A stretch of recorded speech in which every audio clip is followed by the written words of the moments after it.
Assalamualaikum warahmatullahi wabarakatuh. Sahabat-sahabat sekalian, beberapa hari yang lalu saya ditanya dalam diskusi-diskusi ringan tentang sikap kita terhadap pemerintahan yang zalim. Jadi diskusinya itu tanya, kira-kira kalau pemerintahan ini zalim, apa yang harus kita lakukan? Terus saya jawab, ya bersabar terhadap kezaliman pemerintah ini. Tanya lagi, berapa lama kita harus bersabar sampai nanti pemilihan ulang? 5 tahun berarti? Iya, 5 tahun. Jadi kita harus bertahan dengan kezaliman itu selama 5 tahun. Iya, sabar. Apa nggak bisa kita kudeta pemerintahan ini? Saya jawab, kudeta itu tidak menjadi solusi terhadap pemerintahan yang zalim. Kalaulah seandainya pemerintahan yang zalim itu kita kudeta, tidak menjamin orang yang menggantikannya itu tidak berbuat zalim. Atau seandainya pun orangnya itu baik, belum tentu orang yang dipimpinnya itu masyarakat ini mampu menerima kebaikannya. Karena bisa jadi orang yang tidak paham terhadap kebaikan bisa menentang kebaikan itu ketika diterapkan. Jadi yang kita lakukan hari ini ya bersabar sembari mengusahakan usaha maksimal menyadarkan orang-orang di sekitar kita terhadap kebaikan-kebaikan itu, agar nanti kalau ternyata Allah menakdirkan di suatu saat kita dipimpin pemimpin yang baik, kita bisa menerima kebijakan-kebijakan kebaikannya, bukan malah menjadi penentangnya. Bahkan dalam sejarah kita lihat, setiap pengkudetaan itu tidak akan mendatangkan manfaat terhadap negeri itu sendiri. Kalau kita lihat misal zaman Pak Soeharto di kudeta, berhasil kudetanya? Ya berhasil ya kan. Tapi apa yang terjadi? Digantikan oleh Pak Habibie. Bahkan banyak yang mengatakan dan mengagung-agungkan Pak Habibie itu adalah orang baik. Tapi apa yang terjadi? Jauh lebih lama bertahannya pemerintahan Pak Harto daripada Pak Habibie. Tidak sampai 5 tahun Pak Habibie itu langsung dilengsarkan. Kenapa? Apa masalah? Masalahnya karena rakyatnya belum siap dipimpin oleh orang-orang baik. Jadi sahabat-sahabat yang kalian, hari ini sebelum kita meminta pemimpin yang baik itu, kita siapkan dulu masyarakat ini, kita usahakan sembari bersabar terhadap pemerintah yang zalim, untuk mempersiapkan masyarakat ini bisa menerima pemimpin yang baik nantinya. Karena percuma nanti pemimpin yang baik datang, tapi masyarakatnya nggak siap dipimpin oleh pemimpin yang baik itu.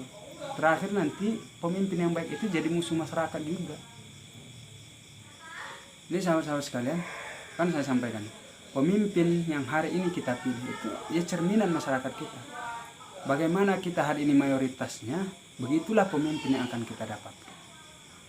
Kalaupun seandainya nanti hari ini mungkin zalim pemerintahnya, zalim pemimpinnya, sembari kita bersabar hari ini, berusaha maksimal juga, 5 tahun ke depan terpilih lagi ternyata pemimpin yang zalim, maka kita harus bersabar. Jangan-jangan usaha kita tidak maksimal, kurang maksimal.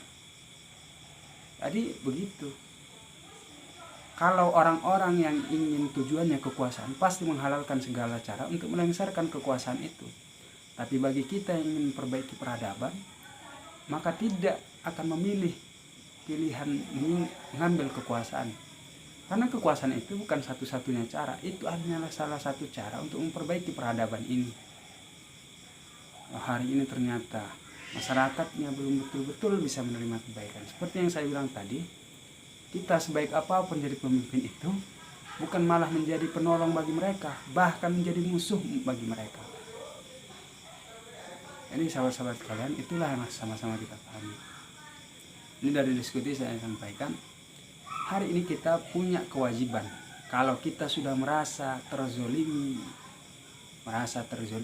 maka bersabarlah dan berusaha menyadarkan orang-orang di sekitar kita. Kalau ternyata mereka nggak sadar,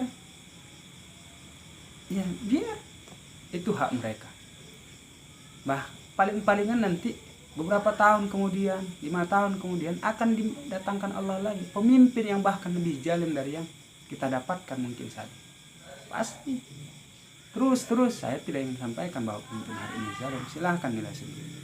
Tapi kalau seandainya suatu saat kita punya pemimpin yang zalim, kita nggak sadar, pasti Allah kasih yang lebih biasanya. Dan itu seharusnya memudahkan kita untuk menyadarkan masyarakat ini. Wallahu a'lam, mohon maaf atas segala kesalahan. Ingat, bahwa orang yang tujuannya untuk peradaban, memperbaiki peradaban, tidak akan buru-buru mengambil kekuasaan. Tapi orang yang ingin kekuasaan akan menghalalkan segala cara dan sesingkat mungkin untuk mengambil kekuasaan. Hari ini kita di pihak mana? Apakah ingin memperbaiki peradaban atau hanya sekedar mencicipi kekuasaan? Wallahu a'lam. Assalamualaikum warahmatullahi wabarakatuh.